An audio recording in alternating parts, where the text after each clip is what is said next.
That's right.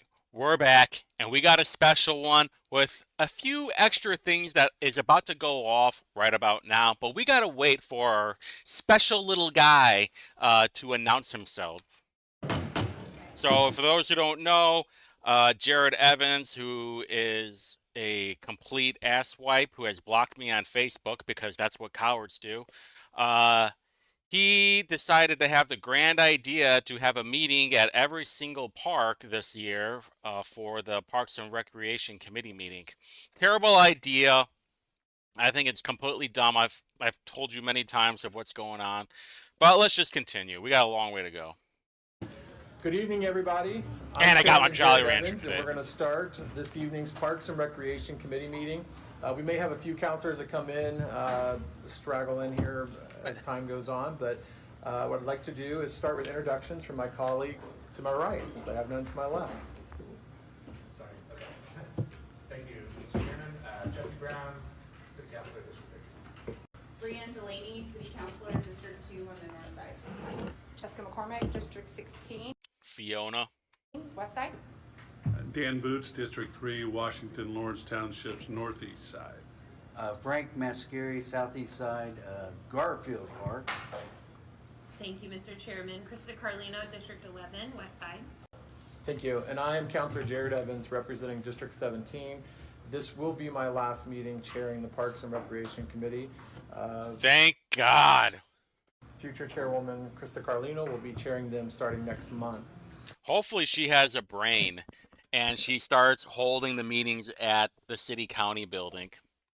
First up on the agenda today is going to be hearing from our director from Parks and Recreation Center. Director Boyd, the floor is yours. Thank you, counselors. Let me use this mic so everyone can hear me. You guys all right? Okay. So welcome to the Frederick Douglass Family Center. We are 2 weeks new and opened to the public 2 weeks ago today. It's a beautiful, beautiful facility, and looking forward to having you all tour if you have time after today's meeting. It was a wonderful ribbon cutting, and you'll see when you go on tour the new gymnasium. It's 2 full-size basketball courts. There's a track, walking track that is on the 2nd level, dance studio, art room, podcast room. Wait. You have a podcast room, but you only have 1 microphone, maybe 2 microphones. You couldn't have gotten this whole thing set up. You know, government and everything. Our splash pads are open across the city. We currently have 14 splash pads open right now, along with 9 of our Indy Parks pools. We are hoping to open more in the coming weeks as we work out maintenance issues. We are also offering swim team and swim lessons offered at the 9 pools across the Indy Park system. We have community swim teams at 6 of our pools, and this is part of our effort to have citywide sports, and swimming is one of them, and so that's going strong. Our first meet will be on June 29th at Ellenberger Park. We have 3 community swim times at all of our Indy Park pools on Tuesdays and Thursdays from 4 to 6 p.m. We are just about to wrap up our free community pool day that's happening across the park system in conjunction with the YMCA and other partners. It's funded by One America and in partnership with Indy Sports Corps. Summer camp is off to a great start. We have over 4,400 participants. We offered scholarships this year and made access to the scholarships easier.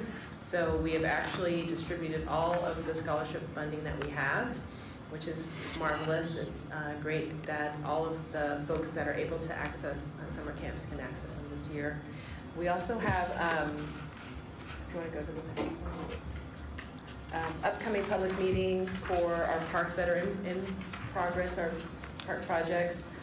Today, this evening, there is a meeting at Indy World Sports Park for Paul Ruster and Hanover Parks. On the 11th at Perry Park, there's going to be a meeting for the improvements there. And then here at Frederick Douglass, we're going to have a meeting on the 12th for the parks listed on the screen there. On the 13th, at the Gray Road Baptist Church, we'll have a meeting for Tolan Aikman Park improvements. And then on the 27th, At East 91st Street Christian Church, there'll be a meeting for the Sound Park improvements. Oh, great. We've got a lot of projects in the hopper, and some of them that are wrapping up right now. On the upper left, you can see the construction progress at the World Sports Park for the new concessions and comfort station facility there. On the top right is the new playground that just opened up at Municipal Gardens. And then on the bottom right is the playground at Ross Claypool Park. On the top of the screen here, you'll see a view of the playground with the new owl feature, and then there's a lot of progress happening with the How much did this fucking thing cost? actual nature center. On the bottom left is the West Montgomery Basketball Pavilion that you'll see the steel structures going up there. And then on the bottom right is the Andrew Ramsey Splash Park. Okay. And so that's it for my updates. There's a lot going on. Are there any questions? Yes, ma'am. Thank you, Director. Colleagues, if you need to, if you don't think you could speak loud enough so everybody can hear, there's a mic here, so I'm going to pass this down that way. God, To use look that at so I make this sure everybody in the embarrassing audience can hear. stuff. $20 million, by the way, they spent on this Park Family Center. $20 million. And they've had a month. If you remember the last video that I did, they have a month to prepare for this meeting.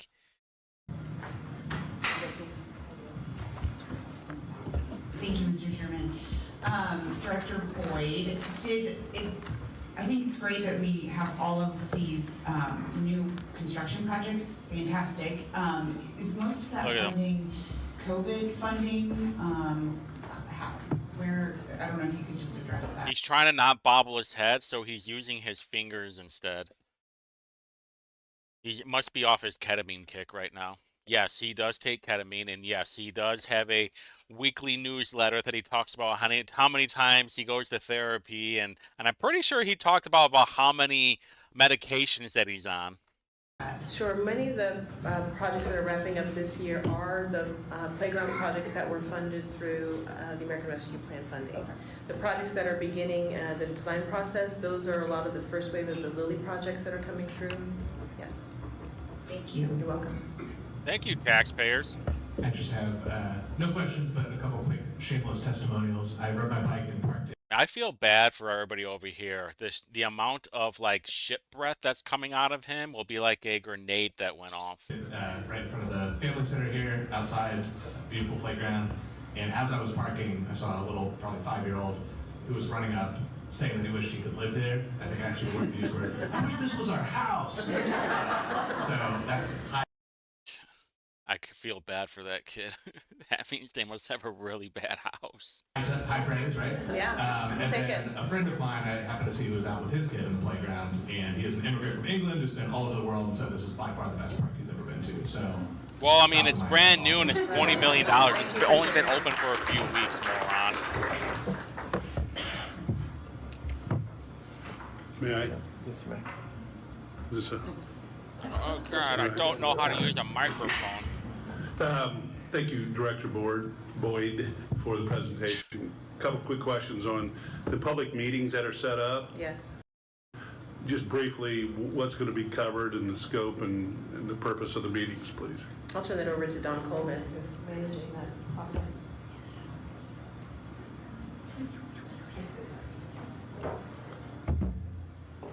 A lot of Don Coleman, Deputy Director of Indy Parks. A lot of the Lilly project meetings are basically going in with some blank boards. Oh, man. I kind of can't wait for this election to be over so I can get spicy again. Showing the area where the existing playgrounds are, where they're being taken out. Then concepts, I'll call them storyboards or information panels that'll have imagery of what future playgrounds could look like. So what we're seeking in these public meetings is the community's input and the vision for their public parks. So it's kind of, they get to choose colors, different type of play features, and the locations are kind of set. Basically, we're going mostly back to where the current playgrounds are located. Some of them have some hardcore components and things like that. But it's really, this first round is to gather the public input. Then we have a follow-up meeting after the design team has had an opportunity to listen and hear and then implement. We'll come back the second round, that'll probably be end of July, August, to confirm we heard what the community was asking for, and then have them sign off, and then we'll go into full construction documents. Most of these will probably bid the latter part of the year, November, late October, all the way to December, with construction beginning in 2025. Okay. So each one of these meetings appears to be at a park at which there's going to be major construction in the near future. Construction on the playgrounds, yes. Yes, it's all, they're meetings to plan for the playground. Absolutely. That's it. Yes. I was just at one earlier this week at Thatcher Park. There were two parks. There was Thatcher Park and like this little one that I didn't even know there was a park in, like Creston and Holt Avenue, I think. And so like I even told them I didn't know there was a park over here. That's such a small area, which is kind of cool. And so I'm thinking to myself while I was driving over there, like, I bet that is like a drug park, basically, because that whole area, it's a confined area. But I go over there, what do I see? Some drug addicts in the parking lot. Called it. Okay, thank you. At least another it quick looked question like for there was a Director drug deal Boyd. going on. I like her a lot. Yeah. My kids loved the community swim team competition. Are there other inter-park competitions or any type of activities that way as part of programming, or is it solely swimming right now? At the moment, swimming is our main effort around the city, bringing back a citywide sort of approach to recreation and sports programming, but we do hope to expand that. Good. As part of the swim team program, is there also Learn to Swim? It is currently 9:04 p.m. and there is a man with gun threatening to shoot police. That's what it says. Man with gun threatening to shoot police on the Citizen app. Swim programs Nice. as well as part of that, or is that a whole separate endeavor? It's a separate program track, just learning to swim. There are definitely swim lessons that. And we do have that programming currently yes. at each pool? We do. Okay. To the extent it allows, I would love to see eventually a competitive programming of parks. I think that's a great thing between, we got the basketball Shut up, courts, obviously, we bobblehead. got the pickleball courts, things like that. I think Why? that really engages the community as being. It doesn't engage anything. Listen. Why? So we can throw more tax money at something that's not going to help? Who cares, dude? It's there for recreation. Part of the local park and making that a focal part of the community. Thank you. Yes, why don't you fucking hop in the pool? Chairman, if we start competition sports, the west side is going to take the north side. Whatever you want. No one No, I cares. wanted to actually one up my other colleague. I saw a friend coming through too, and it's just a really beautiful park. It's great to be here, so thank you, Chairman, and to all of the Riverside family and the teams who worked really hard to make this such a beautiful place that people wish they lived here. So a good third place. Thank you. It's so, I just want to publicly say it's so great to see Isn't this that a room place on filled the with east people. To me, this is at the heart of what our committee should be like. That's why I wanted to put these out into the public and at our facilities so they were more open for people to attend. The city-county building by itself just not being very welcoming isn't the easiest place to park either. So. Oh, why don't you open up the lower parking garage? You guys don't have to pay for parking. Hey, Jared, if you want more people to go to the city-county building, I got two recommendations for you. First off, start it a little bit later. People are still working at 5:30. Two, we'll open the lower garage to people that are going to attend the meeting instead of having to go and pay for parking. And have it on your dime since you all got a raise. I want to recognize, I know many of you are from different arts here in our city, so in just a little while, we will hear from Ms. Goodman, and then we'll open the floor and let you guys say a few words if you'd like to as well. Director Boyd, having no more questions, you're more than welcome to, I know you've got an errand or something you need to do. You're more than 6:30. welcome. I'm good. I can start. the lead right now. I'd like to invite up Major McLemore from IMPD up here. Colleagues, if you guys remember, we had some questions and things over the park rangers. We invited her to come and attend today just to take any questions. You may, yes, please. You have the show when you sit there. So if you guys are thinking of that, Major McLemore, you're more than welcome to make any opening comments if you'd like, or do you just want to take questions from us? Let me give, you care if I stand up? No, you're All right. absolutely I welcome. prefer to stand up, and I'm kind of a loud talker, so I hope everybody can hear me. Good? I'm Major McLemore. I've been with IMPD for about 20 years now. In February, I was appointed to the major of our brand new Operations Support Bureau. So within that, the main groups that fall underneath me are our IMPD Homeless Unit, which is a county unit, and then also our MCAT team, which is our Mobile Crisis Assistance Team. And then I was actually lucky enough, too, to get the Park Rangers. So we're trying to build that program back up, give them the attention that they need. So I actually have my lieutenant back there, Lieutenant Kentner, who's been with the Park Rangers for many, many years. But anyways, so I am here now at the request of Mr. Evans here, and I guess I'm going to be taking questions? From us. Okay, all right. Well, I guess I'll sit back down. Yeah, you're not in the hot seat with the community today. Okay. Except for the police abolitionist, Brownstein. Obviously, at the last meeting, they presented the study, an executive report of the study. And I think there were questions of sort of what the intent was or what the perspective of IMPD was for the Park Rangers program. Specifically, I think the number 20 and my colleagues are more than welcome to help in on this. I run my committees a little bit differently for this, so we don't have to be so cold and dry. This is the Parks and Recreation Committee, so I like open comment from my colleagues. But the number 20 was mentioned, and I think one of the questions that came out was, are we prepared as we begin to have negotiations with budgets to fund 20 positions, or is that a build-up over time? So I am going to say that with our staffing, just like even with our hiring process with IMPD, we're not quite getting the candidates that we would like to get. So it's just going to really be dependent on what the candidate selection is and how many we get for that. You see how she keeps looking at Jesse? It's because people like him don't want the police to be around. They want social workers to take emergency calls without a gun, by the way. Jesse does not want any cop to have a gun. He doesn't want anybody to have a gun because he's an idiot. Able to take on at the beginning. Mm-hmm. So what does the current budget allow you guys to have as of this year? Because I think there's some openings right now, I believe. There is, and right now we do not quite have that budget in my hands yet, just because we're still trying to figure out the tier status of the park rangers before we can really move forward with that. And then it's also coming up to be contract season too, so. Can I ask, what was the interpretation from IMPD's perspective of the Crow study on behalf of the park rangers? As far as, was there anything that came out of that that either you guys thought acknowledged what you already believed, or hey, this was something a little bit different than we thought? Just kind of open comment on that from your end. I think that most of everything that I have heard from the chiefs, we've only had one meeting about that.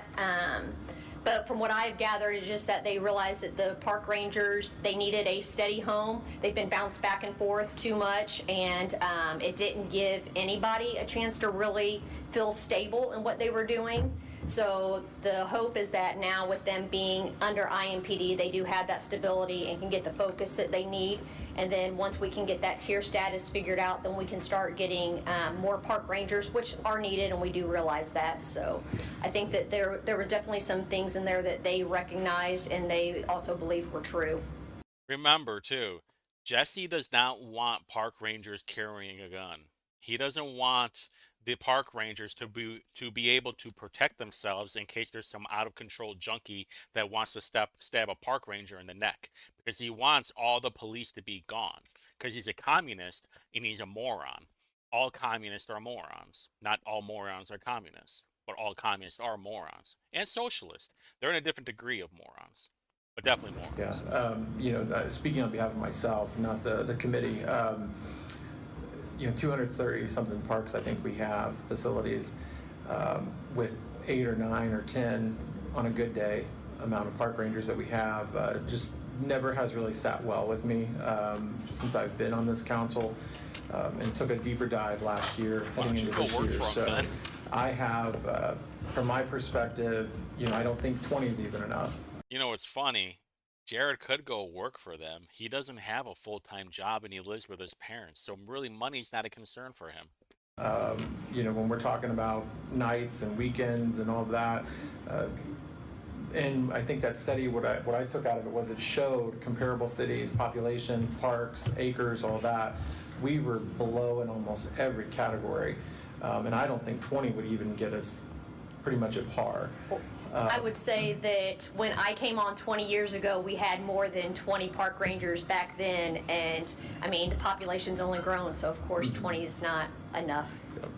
Colleagues, do any of you have any questions for Major McLemore? You guys had so many the last meeting. Just go ahead and pass the mic down, you all. If you get it, ask yeah, your because questions. $20 million did not get a good PA system for you.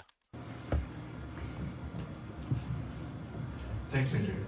My question was, I think in the Crow study they recommended 20 officers, 20 park rangers, whether that's what tier is determined, but then also working our way up over a few years to have the kind of tier 1 unarmed, just sort of initial point of response. Have there been any talks about, like, is that going to report up through you, or is that going to be... So we've had the discussions about, I believe they were going to go with park safety ambassadors is what we were looking at, the PSAs. And from my understanding, that would be falling underneath the Parks Department, but we would be helping to coordinate that to get training and things like that, and to basically be that partnership along with them. If she is talking about like how downtown has their safety ambassadors, the only time they work is during the day. Only when it's bright out. They don't work at night when all the crazy happens. Awesome. Yeah. So it's like, who gives a shit? It's basically a volunteer. Mr. McLemore, would you mind using your mic? There's a few people in the back who are... No. No. Okay, can you hear me? No. Eat shit, Evans. It's turned off. Hold on. It's at the one on the very bottom. There. Ooh, oh, I'm loud. And just briefly, I just want to say I'm very pleased to see that the park rangers are going to be reporting up through you. I've got a lot of constituents who have very good experiences with MCAT and the homelessness response unit, and you're up against a lot, but very admirable service there, so thank you. Thank you. He doesn't give a shit. He's trying this compliment sandwich bullshit where he's like, hey, I don't want you guys to protect yourselves, but I really respect your job. But I also at the same time, I don't care if a female park ranger gets raped by a junkie. Because that's what the communist agenda is. They don't want anybody protecting themselves. They care more about junkies and vagrants than they do about regular people. Thank you. I'm excited about it. And because Jesse smells, he doesn't believe in showers. He doesn't care about cleanliness. I'm going to ask you the same question I asked at our last meeting. So thanks for reminding us that we had all these questions Get ready last for meeting. pure bobblehead. Is the city controller, are they aware and on board with this program and funding the additional officers and the park safety ambassadors? And because that's where the rubber meets the road, right? So I thought I would throw that out at you. That is above. And you know what? It does make you wonder why he just goes stay still. He looks down and he just keeps bobbing and bobbing. You know? Makes you wonder. My pay grade. I don't know that one yet, but I can find out for you. I do have, meetings with the chiefs, obviously. So right now, again, the big focus is trying to figure out what the tier status is going to be so that we can get training on board to hire more rangers, which we should know that in the next couple weeks at the next ILEA training meeting. Director Boyd, do you have an answer for that, or do you not know either? They're aware, but we don't have any information on exactly that need. Thank you. For those who are watching, she said that OFM is aware, but they don't know what that means for the budget yet.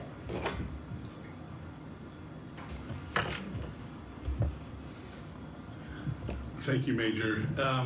We're talking about the PSAs. Can we have some decorum here? I mean, Mascari is wearing a nice shirt and a jacket, but Fiona over here, she needs to step up.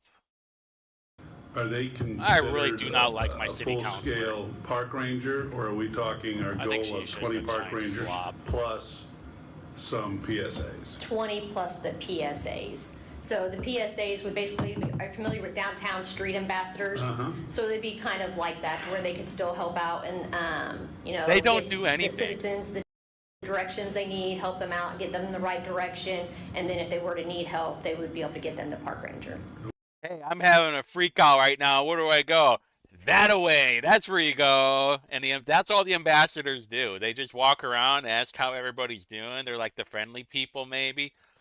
Okay, but they would really have no security or law enforcement function? Correct. Thank you. They're like guides, basically. They're just a complete waste of time. Major, my question is actually about, the partnership between IMPD and the parks is great.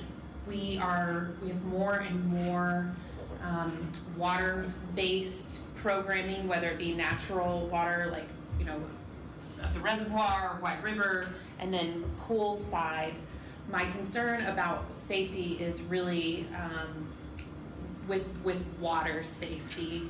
And what does that look like? I don't know that you need to have, law enforcement training for the water safety piece. So I imagine that's something that would maybe be on the civilian side. But does it make sense in terms of training? Is that something that, typically we would maybe go to the fire department for, and they do Kind of like a lifeguard. dive rescue, or does IMPD have water rescue? We do not. We used to. IFD took that over a while ago. So we do call them in for any of our water rescue things. Matter of fact, we just had to call them in for a homeless camp a few weeks ago during our floods. So exactly. Yeah, so you do use IFD for that. And then actually Lieutenant Kentner and I just had a conversation the other day trying to talk about, we've only had a couple rangers that are certified to use the boats and jet skis. So looking at trying to find some ways to get some more training on board and get more park rangers on board for that. I love that. And you said that training goes through IFD? That I don't know. I have not gotten that far into it. We literally just had this conversation a couple days ago. Lieutenant Kentner? Lieutenant, who trains you guys on your watercraft and your water response? Please step to the microphone, sir. Come on. I started the conversation about park rangers because of water safety. I'm an avid consumer of all fun water sports and recreation, and so I came to this man right here with all my... What she really saying is that she likes to be on other people's boats in their yachts, a little exchange for that. Questions, and now That's what she's saying. Hi. Hello. Well, that's a good question, because even for IMPD, the person that used to do the water safety retired. So I'd have to look into that. As far as the certification part would have to be done by an instructor, and that's basically safe water. Okay, that's a swim test, and so that's what that portion mainly is. And then the boat training, we can do that, and we can do that with part of state training. And if we get the people on board, we'd like to do some training with DNR. But we just don't have that capacity at this point to do that. So there's not enough people. We have the ability to train them once they're past the water safety, which I have to find out who's doing that. Then we can do the boat training ourselves, and that's state certification, and then on board our training. I do love that idea with DNR, especially in some of our parks, like I'm thinking Eagle Creek, who has a really close partnership there. But the swim certification, the water safety really does seem critical. I think not only who doesn't know how to swim? Law enforcement, park rangers, but also some of those civilians who will be on the front lines. Even shredding water is like a having some basic of thing. Those swift rescue trainings in place. So thank you for taking my question. I'm really glad I asked it. You're very welcome. Back down. Okay. I can go without the mic. I know I can. Thank you very much. That's one of the things that I know I do well. But So tagging on to, Screaming. I guess now Chairwoman Carlino's question, I actually think we looking as far as water safety training because of the construction we have and the reservoirs that have to be built and the retention ponds and things. I think like all first responders, like it should be something that there should be some water safety training. I was a lifeguard in a former life for multiple years, and one of the most important. Yeah, very long ago. Very long ago, huh, McCormick? Now it's just on the land, huh? Things that I learned and I remember learning was actually defense for yourself. So, because if anybody's ever been around somebody who's struggling in the water, the first thing they're going to do is try to pull you down. And I think that safety for all of our Who doesn't know how to swim? I will say I was also a lifeguard, so yeah. best job I ever had to say, and even better the swim. I Yes, agree. yeah. But I will say that when I was in the academy, we actually do a training for that. So you know, it's all very helpful too for officers that don't know how to swim, so teaching them how to tread water, things like that. So you do have a test that you have to pass in order in the academy for that. Okay, thank you. Another question, if I may. My great uncle was a conservation officer in Hamilton County. Whoopity-doo. I've never seen or heard of any conservation officer in Marion County. What's the structure of that in Marion County, if at all? Well, I won't speak for them, but I do know there's 3 DNR officers that are assigned to the county, but then they're also assigned, like one of them has the west side and then Avon and Hendricks County. So their districts are divided up too. But there are 3 that normally patrol here. But then there's also the office out at Fort Bend. So, I mean, we have a few more officers in the area. So is that system then a state system? Yes. Like state police, but they're state conservation officers? Yes. So they're the ones that enforce state DNR laws on public waters? Yes. Does IMPD or park rangers have similar authority on public waters in Marion County? Yes, we just don't have the time on the water. Yeah, or the boats, or the people. Right. Thank you. This is going to get really interesting. I think I've been saying this for a long time. A lot of the boomers are the ones who have these jobs, and there's not anybody able to replace them. So what are you going to have? I think it's hilarious to think of, really, because that means people are going to have to rely on themselves. And whenever I think about Jesse Brown saying he doesn't want any police, this is the same idiot who said he would not meet or talk to me without having the police around. The same guy who says he wants to get rid of the police also called the police on a black juvenile. I'm sure Director Boyd loved that plug about lifeguards. We probably have a few more that we need for the city. So, real quick, just a few questions on that. And everybody here from the arts, this is the fun thing of being in committees and in government. I know you're probably not here to talk about park rangers and stuff, but we're going to get to you in just a moment. Ugh. One of our last meetings, we talked about ranger pay and whether or not there was some, I think, updating, kind of getting it situated where there was understanding and reason as to why a ranger was making what he or she was making compared to others. I think maybe it is a similar approach to IMPD's methodology, or their matrix is maybe the term I'll use. So they are paid less than what an IMPD officer is, but it's because they're not the same tier status as what an IMPD officer is. So the pay was recently brought up for them, and then if there's going to be anything else done with pay, then it would have to be with their collective bargaining agreement that they have with the city, which is just beginning talks. Just underway. Mm-hmm. Okay.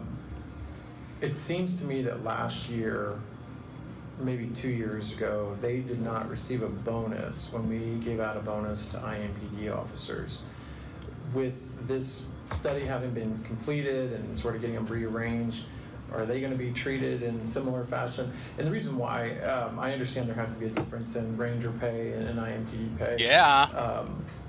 But what I have always sort of said, again, speaking on behalf of myself, not for my colleagues in this committee, is that they do answer some pretty tough situations that can occur at parks and 911 calls that are very dangerous. Well, don't tell that to Jesse Brown because he doesn't give a damn. And carry a weapon for a reason. Oh, wait a minute. He should be, you know what? What he should have done, if he was a man about it, he would have looked at Jesse Brown and said, and that's the reason why they carry a weapon, and made sure that he made it very clear. But no, he's not a man. Jared Evans isn't a man. You will never hear me argue any differently. I've been working side by side with the Rangers since, like what I said, when I came on 20 years ago, taking same runs with them. So I will never disagree with any of that. The problem again is the tier status. They technically classify as a civilian, which means that in order for them to get anything different than the city's civilians, then they have to have that in their collective bargaining agreement. So if they have that kind of thing, that kind of language in there, then they would be able to get that if it's agreed on.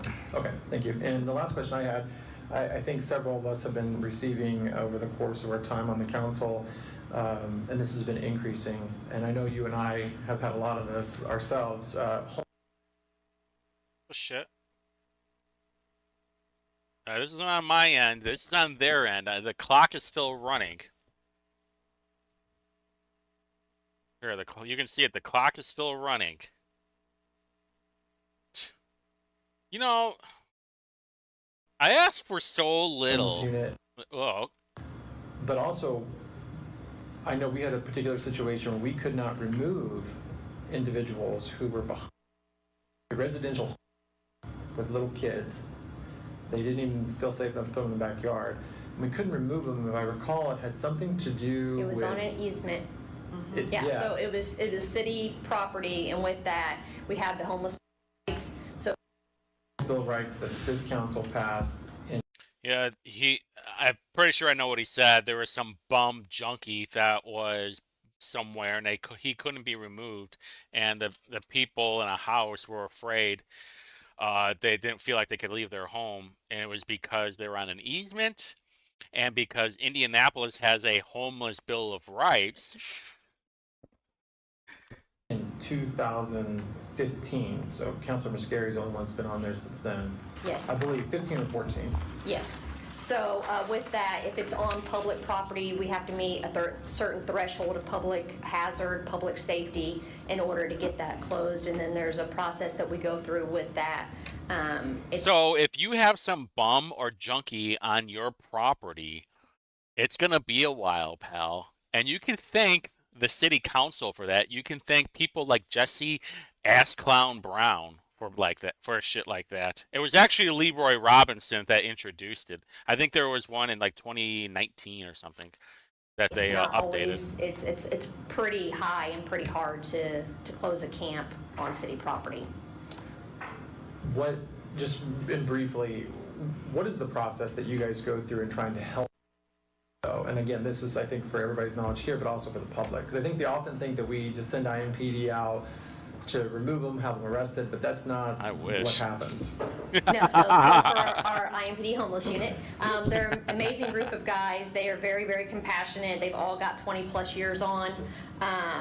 But the whole hopes for them is to go out and connect the individuals with resources. So I will say that we don't really do arrest unless it's something that we absolutely have to, something we see that's happening right then and there. Because the whole point is to try to build the rapport, to get them the help that they need, and to not criminalize homelessness. So with that, we have a lot of community partners that we work with, that we collaborate with, the Professional Blended Street Outreach Group, OPHS, Adult and Child, Poorhouse, the list goes on and on and on. We also have partnerships with DPW, with NDOT, and then OPHS actually has funding with 2 cleaning crews that we use to clean up our homeless camps. So with that, that's what we've been doing downline route. And don't forget, I have heard that Horizon House has multiple rapes there. So, good for them. That's why a lot of the homeless people don't want to go to those homes, is because you get like men on men rape happening. Pleasant Run Parkway, because that's been a huge problem that we've had, and the cleaning crew actually I would be surprised if Jesse Brown goes there and helps him out. just got done with that area, and so between the With homeless cleaning up, unit with and between the cleaning, rangers, yeah, we're yeah, trying to that's keep what an I eye meant, on that yeah. so that it doesn't get to the I meant degree that it Horizon was. House. Probably go there and Part of the watch issue them. that we did have is that the cleaning crews did not have the contract signed with OPHS, so we went about a 3-month stint where we weren't able to do cleanings at the camps, and so of course it built up. Probably smells like Jesse's breath. But the hopes is that we're gonna get out there, we're gonna get them the help that they need. We get outreach out there to get them on the housing wait list if they need to, get them in touch with Horizon House. And then we try to, if we have to close a camp, we make sure that with the Homeless Bill of Rights, we have to give them 15 days before we can actually do that. We do offer storage for them up to 90 days. And we make sure that outreach gets there. We meet up with outreach if we need to go there. And then if it's on private property, that's obviously up to the private property owner. There you go. Hey, Jesse Brown, if you care so much about these bums and junkies, let them stay on your property then. On how long they want to give that person to move.